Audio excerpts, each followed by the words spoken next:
là, il change un peu la perception de l'islam auprès du public anglais.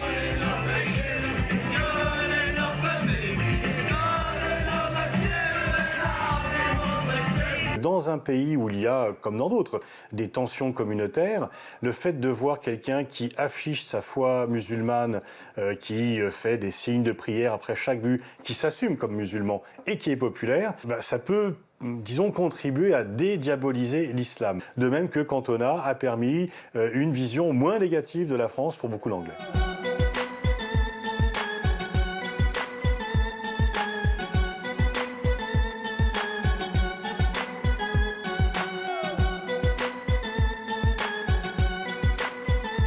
En quelques mois, c'est devenu une des plus grosses stars au monde, une des plus grosses stars du foot au monde. Je pense que si demain il y a l'élection de Ballon d'Or, il est sur le podium facilement, ce qui est quand même incroyable pour un joueur égyptien qui est né dans un petit village entre Alexandrie et Le Caire. Il vient d'une famille assez modeste et il a une passion pour le foot très jeune. La seule façon vraiment d'exploser un peu, d'aller en centre de formation, c'est d'aller au Caire. Il raconte qu'il prend 3, 4, 5 bus et il fait à peu près quasiment 10 heures de trajet par jour pour faire Le Caire chez lui, Le Caire. Il a mis toutes ses pièces sur ce jeu-là, quoi. C'est-à-dire il s'est dit je vais être footballeur et rien d'autre.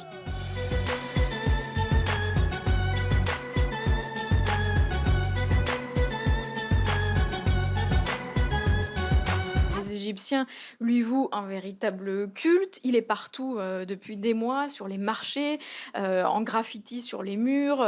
On le voit aussi sur les lampes du Ramadan, hein, c'est un gros succès cette année. Les gens l'adorent aussi pour son caractère, ses origines modestes. Et puis, il n'est pas arrogant. Il revient tous les ans dans son village, ramène toujours des cadeaux pour ses voisins, les enfants.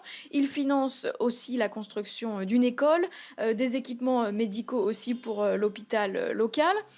C'est un peu l'incarnation du rêve égyptien.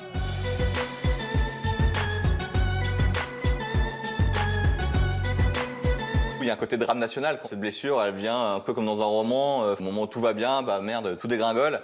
Ça arrive face au méchant actuel du foot, c'est-à-dire Sergio Ramos. On a vraiment l'impression que tout est écrit un peu pour faire une histoire où le gentil à un moment se casse la gueule et puis il va revenir pendant la Coupe du Monde.